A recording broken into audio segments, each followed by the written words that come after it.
नमस्कार दोस्तों, स्वागत है आप सभी का एक और नए वीडियो में। प्राचीन समय की बात है। किसी नगर में चंद्र नाम का युवक रहता था। पैसे से चंद्र एक किसान था और कुछ एकड़ जमीन ही उसकी कुल संपत्ति थी। उसके जमीन पे जो फसल उगते थी, उससे उसके परिवार का गुर्जर बसर होता था। जिस साल फसल अच्छी हो जाती थी, वो साल चंद्र के लिए खुशी का साल होता था। लेकिन जिस साल फसल अच्छी नहीं होती थी, उस साल उसके परिवार को बड़ी ही दिक्कतों का सामना करना पड़ता था। समय अपनी रफ्तार से आगे बढ़ रहा था और चंद्र अपनी जमीन पर पैदावार बढ़ाने के लिए हर संभव प्रयास करता रहता था। लेकिन चंद्र का एक पड़ोसी था। उसके पास कुछ गायें थीं और गायों की कुछ बछड़े थे। उसका पड़ोसी पैसे से एक ग्वाला था। अपनी गायों का दूध घर घर बेचकर अपना गुर्जर बसर किया करता था। लेकिन उसकी एक समस्या थी।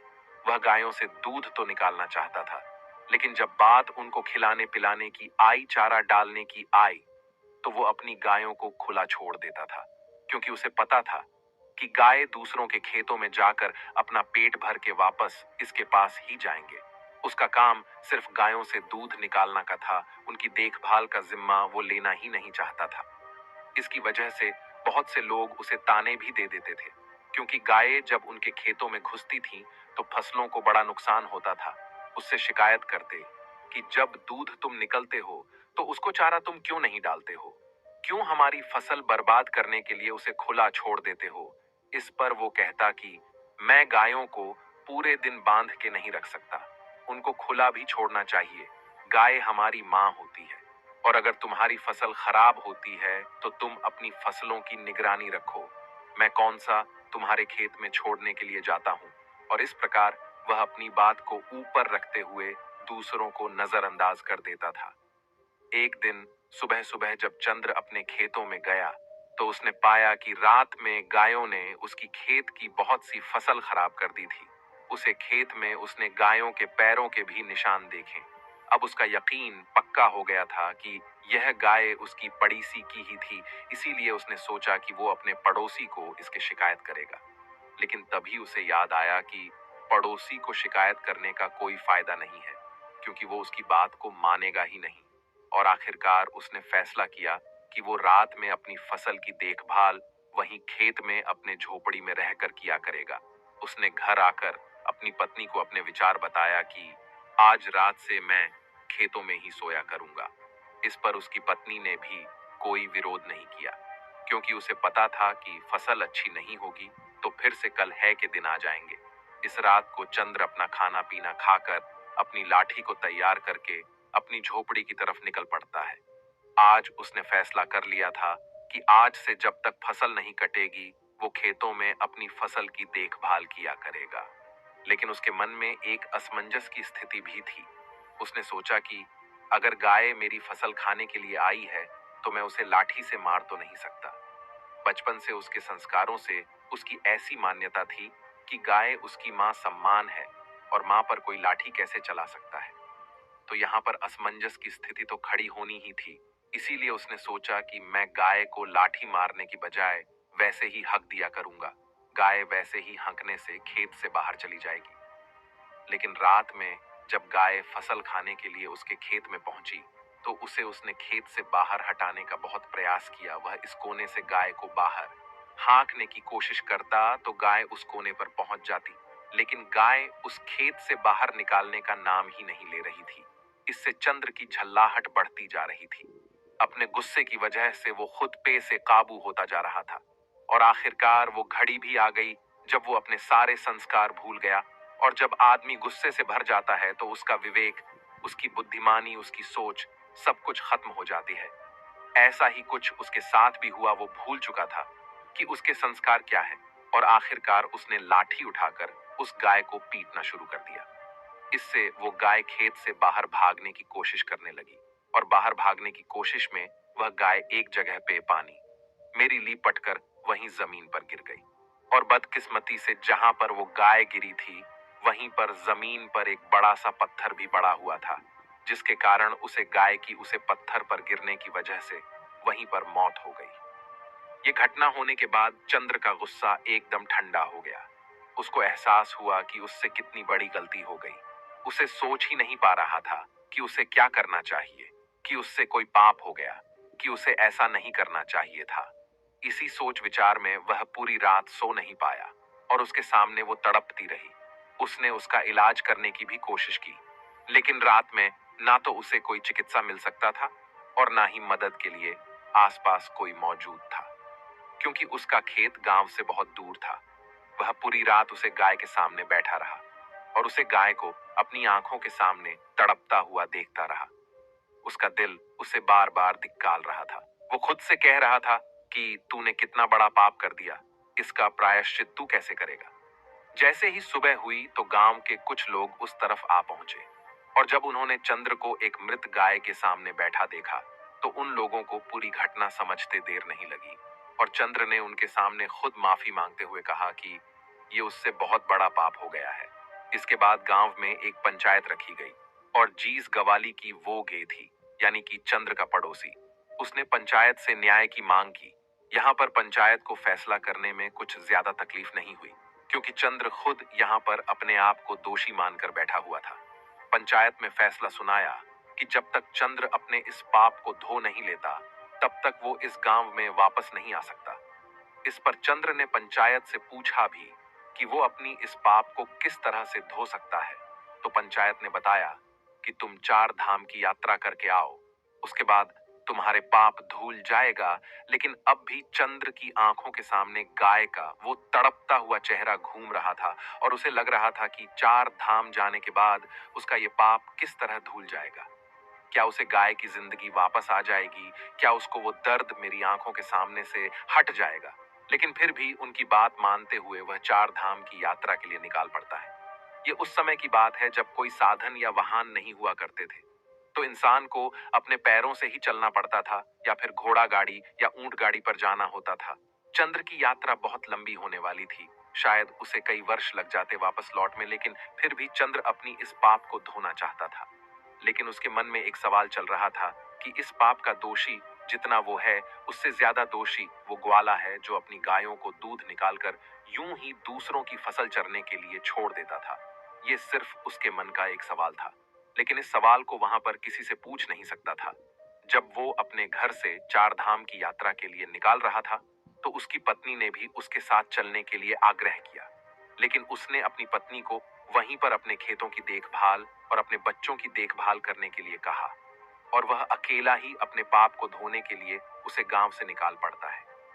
एक धाम से दूसरे धाम और दूसरे धाम से तीसरे धाम। इस प्रकार चलते चलते चंद्र को बहुत वक्त हो गया था। कई साल बीत गए थे, लेकिन चंद्र अब भी अपने आप को दोषी मान रहा था। उसके मन से उस गाय का वो चेहरा हट ही नहीं रहा था। जब वह अपने तीसरे धाम की यात्रा पर जा रहा था तो उस यात्रा के बीच में एक जंगल पड़ता था और उस जंगल को पार करते हुए वो धाम था। जब चंद्र उस जंगल को पार कर रहा था तो उसे उस जंगल में एक भिक्षु की कुटिया दिखाई दी। उसे बड़ा ही आश्चर्य हुआ, क्योंकि वहां आसपास कोई भी और मनुष्य दिखाई नहीं दे रहा था। कई कई मीलों तक किसी इंसान की कोई बस्ती वहां पर नहीं थी और इस जंगल के बीच में ये एक भिक्षु अकेला क्या कर रहा था। इससे चंद्र की जिज्ञासा और ज्यादा बढ़ गई और वो अपनी जिज्ञासा को शांत करने के लिए उस भिक्षु के पास उस कुटिया में पहुंच जाता है। जब चंद्र उस कुटिया में पहुंचा उस वक्त वह भिक्षु ध्यान में लीन था, लेकिन जैसे ही चंद्र ने उस कुटिया में प्रवेश किया वैसे ही भिक्षु अपने ध्यान से बाहर आ गए। ध्यान से बाहर आने के बाद चंद्र ने उनसे पहला प्रश्न क्या किया, जरा ध्यान से सुनिएगा। चंद्र ने पूछा, महात्मन, आप इस जंगल में अकेले किस प्रकार रहते हैं? यहाँ पर ना कोई इंसान है, ना कोई बस्ती है। यहाँ पर आप अकेले किस प्रकार वास कर लेते हैं? इस पर भिक्षु ने बड़े ही सहज भाव से उत्तर दिया कि इंसान को जीने के लिए सांसें और खाना चाहिए, जो यहाँ पर भली भांति मिल जाती हैं। सांसें ये पेड़ पौधे हमें देते हैं और खाना भी ये पेड़ पौधे हमें इस जंगल में दे देते हैं। और जीने के लिए क्या चाहिए? इस पर चंद्र ने पूछा कि महात्मा, फिर भी इंसान को कोई तो चाहिए जिससे वह बात कर सके, जिससे अपनी भावनाएं व्यक्त कर सके। आपके पास तो यहाँ कोई भी नहीं है। इस पर भिक्षु ने जवाब दिया कि ये तुम्हें लगता है कि मेरे पास कोई भी नहीं है, क्योंकि तुम्हारी आंखें सीमित चीजें ही देख पाती हैं, लेकिन मेरे पास वो भी है जो तुम्हारी आंखें नहीं देख पाती और जो कण कण में बसता है। इन बातों से चंद्र को एहसास होने लगा था कि यह कोई साधारण भिक्षु नहीं है। इनकी समझ बहुत कह रही है और इनसे मुझे अपने सवालों के जवाब मिल सकते हैं। इसीलिए चंद्र ने उनको अपनी पूरी परिस्थिति बयां कर दी। और सारी बात बताने के बाद चंद्र ने भिक्षु से पूछा कि महात्मा, 2 धाम की यात्रा तो मैं कर चुका हूँ और ये यात्रा करने के बाद भी मेरे मन का बोझ हल्का नहीं हुआ है। मुझे पता है कि मैं 4 धाम की यात्रा भी कर लूंगा तो भी मेरे मन की परिस्थितियां ही रहेगी। कृपया करके आप मेरा मार्गदर्शन करिए। मैं अपने इस पाप को किस तरह धो सकता हूँ, इस पाप से किस तरह मुक्ति पा सकता हूँ। ये सुनकर वो भिक्षु जोर जोर से हंसने लगता है। इस बात पर इतना जोर जोर से ठहाके लगाकर हंसते हुए देखकर चंद्रन भिक्षु से पूछता है कि महात्मा, इसमें हंसने की क्या बात है? आप इतनी जोर जोर से क्यों हंस रहे हैं? इस पर वह भिक्षु कहता है कि भंते, तुम उस पाप को धोने की बात कर रहे हो जो तुमने किया ही नहीं है। तुम अंधकार में भटक गए हो। जो तुमने किया वो कोई पाप नहीं था। वो तुम्हें लगता है कि पाप है, लेकिन वास्तविकता में वो पाप नहीं है। अच्छा ये बताओ, अगर तुम उस गाय को अपना पूरा खेत चरने के लिए छोड़ देते तो क्या वो सही होता? जरा सोचो। इस पर चंद्र कहता है कि नहीं महात्मा, वो तो बिल्कुल भी अच्छा नहीं होता, क्योंकि किसानी करना तो मेरा पैसा है और अगर वो मेरे खेत की पूरी फसल खा जाती तो मैं अपना परिवार किस प्रकार चलाता, अपना गुजर बसर किस प्रकार करता। ये सुनकर उस भिक्षुक ने कहा, तो यही बात तुम समझ नहीं पा रहे हो। तुम्हारा सबसे बड़ा कर्तव्य यही था कि तुम अपनी फसल की रक्षा करो। वही तुम्हारा सबसे बड़ा कर्म था और अपने कर्म को पूरा करने के लिए चाहे इंसान को कुछ भी करना पड़े, उसे करना चाहिए। और वही तुमने किया। एक उदाहरण देते हुए भिक्षु ने बताया कि जिस प्रकार श्री कृष्ण ने धर्म की रक्षा के लिए कौरवों से युद्ध करने के लिए अर्जुन को गीता का उपदेश दिया और उससे युद्ध करने के लिए प्रेरित किया, क्योंकि वही उस वक्त की प्राथमिकता थी। हमें ये जरूर देखना होगा कि हमारी प्राथमिकता क्या है और उसी प्राथमिकता के आधार पर हमें अपने कर्म का चुनाव करना होता है। इसके बाद भिक्षु ने चंद्र को समझाते हुए कहा कि जब तक तुम अपने आप को कर्ता समझते रहोगे, यानी कि करने वाला, तब तक तुम्हें दुख ही होता रहेगा। तुम्हारा मन हमेशा संताप झेलता रहेगा, क्योंकि तुम समझ रहे हो कि तुम करने वाले हो, तुम करता हो, और वही तुम्हारे दुख का कारण बन जाता है। इस परिस्थिति में तुम्हें लग रहा है कि तुम्हारी वजह से वो गाय मारी गई, क्योंकि तुम अपने आप को कर्ता समझ रहे हो और यही तुम्हारे दुख का कारण है। लेकिन जब तुम अपने आप को सिर्फ क्रिया समझोगे, कर्म करने वाला समझोगे, तब तुम्हें दुख नहीं होगा, क्योंकि वहां पर तुम कर्ता नहीं हो, वहां पर तुम क्रिया हो, करने वाला और रचने वाला तो कोई और है। तुम इस नाटक में सिर्फ अभिनय कर रहे हो। अपना पात्र पूरा करो और यहाँ से चलते बनो। अपने आप को इस नाटक का निर्देशक कभी मत समझना, क्योंकि निर्देशक कोई और है।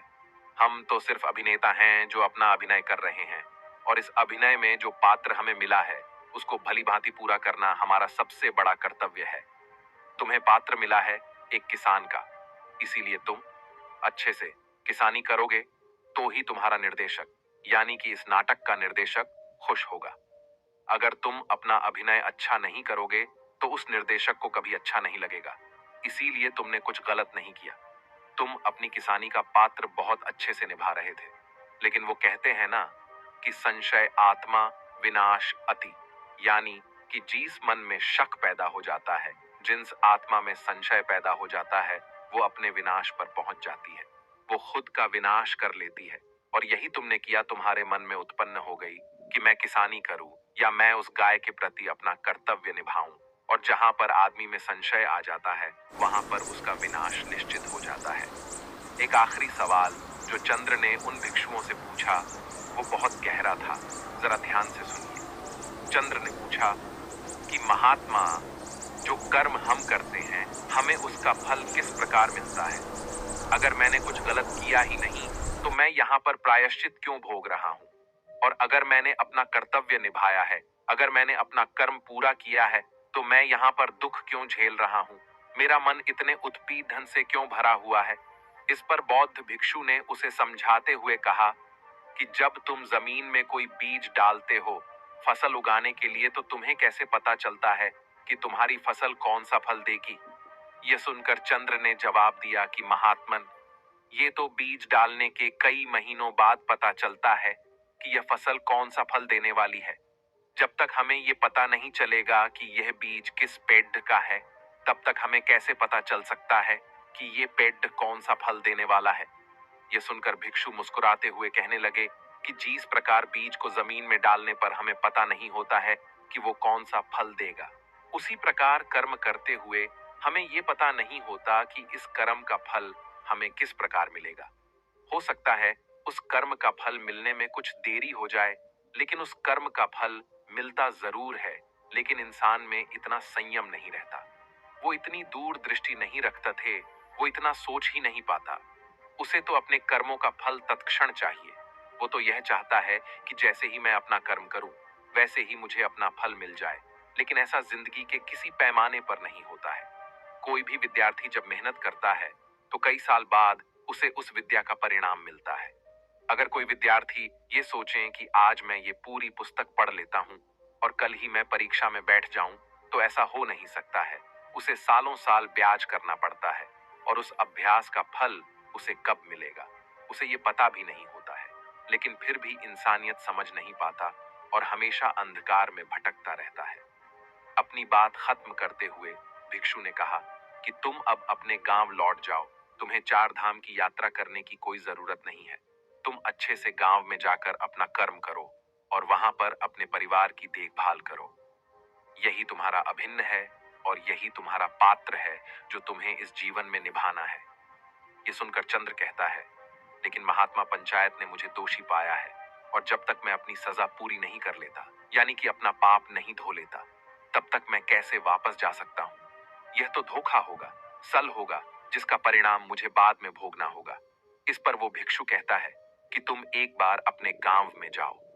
वहां की परिस्थिति बहुत कुछ बदल चुकी होगी। वो गांव अब वैसा नहीं रहा होगा जैसा कि तुम छोड़कर आए थे, क्योंकि तुम अपने कर्म अच्छे से कर रहे थे, और उन कर्मों के परिणाम अब वहां पर तुम्हारे परिवार को मिलने शुरू भी हो चुके होंगे। जाओ, इस चीज को अपनी आंखों से देखो और कर्मों के इस विधान को भली भांति समझो। ये सुनकर चंद्र अपनी यात्रा के बीच से ही वापस अपने गांव में लौट आता है, और गांव में लौटकर वो क्या देखता है कि उसका वो ग्वाला वाला पड़ोसी, जो गायों को यूं ही छोड़ देता था, उसके पास अब एक भी गाय नहीं थी। और दूसरी तरफ उसके परिवार के नाम पर गांव में एक गौशाला बनी हुई थी, जहां पर गांव के लोग अपनी श्रद्धा से कुछ ना कुछ गायों को खाने के लिए चारा भेंट में देते रहते। ये दृश्य देखकर चंद्र आश्चर्यचकित रह गया। उसे समझ नहीं आया कि ये किस प्रकार हुआ। जब उसने लोगों से पूछा कि ये किस प्रकार हुआ, तो लोगों ने उसे बताया कि तुम्हारे जाने के बाद इस ग्वाले ने अपनी गाय रात में छोड़ना बंद नहीं किया, और उसकी गाय दूसरों के खेतों में भी फसलों को नुकसान पहुंचाती रहती थी, जिससे सभी गांव वाले बहुत परेशान हो गए। और आखिरकार एक दिन पंचायत हुई, और पंचायत ने यह निर्णय किया कि चंद्र से कुछ गलत नहीं हुआ था। वह अपनी फसल को बचाने के लिए अनजाने में ही उससे यह गलती हो गई थी। लेकिन यह गलती नहीं मानी जा सकती, और इसीलिए जो गाय उस ग्वाले ने छोड़ रखी थी, उन गायों को पकड़कर एक गौशाला बनाई गई। और वह गौशाला चंद्र के परिवार के नाम कर दी गई, क्योंकि पंचायत को एहसास हुआ कि चंद्र को दोषी मानकर उनसे बहुत बड़ी गलती हुई थी। इसीलिए अपनी गलती को सुधारने के लिए उन्होंने वह गौशाला चंद्र के परिवार के नाम कर दी। यह दृश्य देखकर चंद्र की आंखें खुल गईं। उसे उस भिक्षु की वह बात याद आ गई कि जब हम जमीन में बीज को डालते हैं, तब हमें यह पता नहीं होता कि वह बीज क्या फल देगा, लेकिन जिस दिन वह फल देता है, उस दिन हमें पता चलता है कि हमारा वह कर्म कितना सार्थक था। तो दोस्तों, कैसी लगी ये कहानी, आपको कमेंट सेक्शन में जरूर बताना। और अच्छी लगी हो तो इस वीडियो को लाइक करके चैनल को सब्सक्राइब जरूर कर देना। तो मिलते हैं